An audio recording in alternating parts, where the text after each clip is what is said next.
Bonsoir à tous et bienvenue à un nouveau tapis rouge. Hier soir à Lille, la comédienne Marina Hans et toute l'équipe de la série Mytho, une première mondiale et un gros succès au nouveau siècle. Histoire d'une femme qui met tellement d'enthousiasme à être la femme parfaite. Elle craque et va céder à la tentation d'un mensonge pour qu'on s'occupe d'elle. Extrait. Il y a des problèmes personnels? Non, mais j'en ai rien à foutre. Vous êtes débordé par vos enfants? Dépêchez-vous. Votre travail, l'esclavage de la femme moderne. T'as pas acheté les chips? J'ai menti à Patrick. Qu'est-ce que ça? Une tumeur. Cette alerte, c'est une chance. Et je suis là, t'inquiète pas. Je sais pas comment revenir en arrière. Le mensonge, elle verra. C'est pas à la portée de monsieur et madame tout le monde. Et nous avons rencontré Marina Hans, la comédienne principale. C'est une série à la fois, je pense, émouvante, sombre sur certains aspects et en même temps traitée avec légèreté. Il y a beaucoup d'humour, c'est assez grinçant, mais c'est tenu par une certaine poésie visuelle. Pierre Langlais de Télérama est avec nous comme chaque soir. Bonsoir Pierre. Alors Mytho diffusé cet automne sur Arte, c'est un peu barré et franchement très drôle. Hein.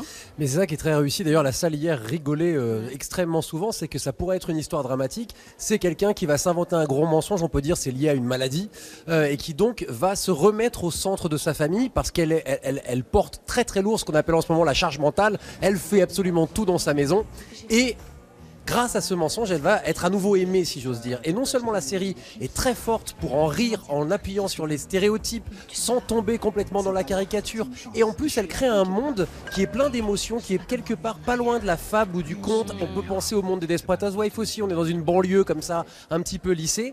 Et la série va en même temps nous emmener sur un suspense touchant parce que ce sont des personnages, et elle a commencé, qui sont dans une forme de souffrance et un besoin d'amour, et en même temps trouvent les mots justes pour nous faire rire de quelque chose qui aurait pu être extrêmement glauque ou triste. Merci beaucoup Pierre. Et la famille dans tous ses états, eh bien c'est aussi le thème du grand bazar. Lorsque l'enfant paraît, lorsque bébé arrive, tout le monde se mêle de tout. Des scènes de comédie, y compris dans les couloirs de la maternité. Extrait.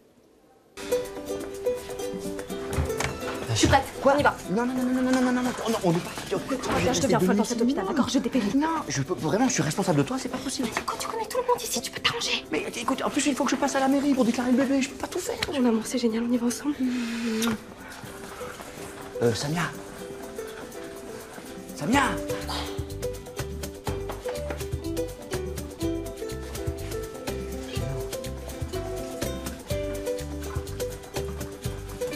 Je vais d'abord mettre ma culotte. Voilà le grand bazar présenté ce mardi à Sérimania. Bonsoir Grégory Montel. Alors les Français vont craquer pour cette famille et pour ce bébé adorable. Je l'espère, je l'espère. Ils ont intérêt en tout cas. Non, mais oui, voilà, c'est l'histoire d'une famille très moderne, une famille contemporaine. Naïla Arzoun, tout le monde veut choisir le prénom du bébé, tout le monde s'y met. Vous buvez du champagne en cachette la nuit à la maternité. Vous êtes aussi une maman à cran au bord de la crise de nerfs, c'est ça? C'est exactement ça, au bord de la crise de nerfs, c'est très bien dit, c'est ce qu'on s'était dit un peu avec Baya. Ça nous faisait penser à un film d'Almodovar, Femme au bord de la crise de nerfs. Pourquoi c'est si compliqué alors? Parce que tout le monde se mêle de tout? Parce que les familles sont très intrusives? Oui, c'est si adorable mais compliqué intrusive. parce qu'il y a énormément d'amour, mais tout le monde est très très très intrusif. Et du coup, eux, ils ont des choix à faire qui leur semblent importants, mais tout le monde met son petit grain de sel. Et on essaie de satisfaire tout le monde et c'est difficile. C'est une famille mixte avec des cultures différentes. On tend un miroir à la France d'aujourd'hui.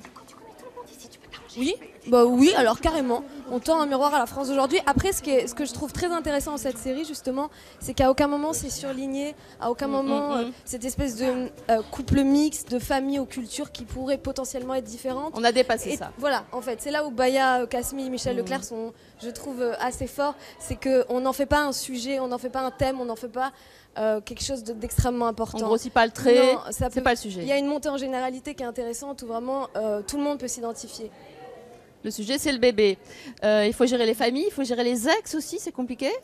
Ah bah oui, là, en l'occurrence, oui, c'est très drôle. Donc, comme Nélia le disait, il s'agit de familles recomposées. Donc il y a déjà une famille qui préexiste à la famille actuelle. Exigeante, une famille... Une famille, oui, exigeante. Qui veut exister toujours. Exactement. Alors il y a ces cultures différentes, il y a des enfants qui étaient nés avant et puis qui doivent se mêler avec la nouvelle famille.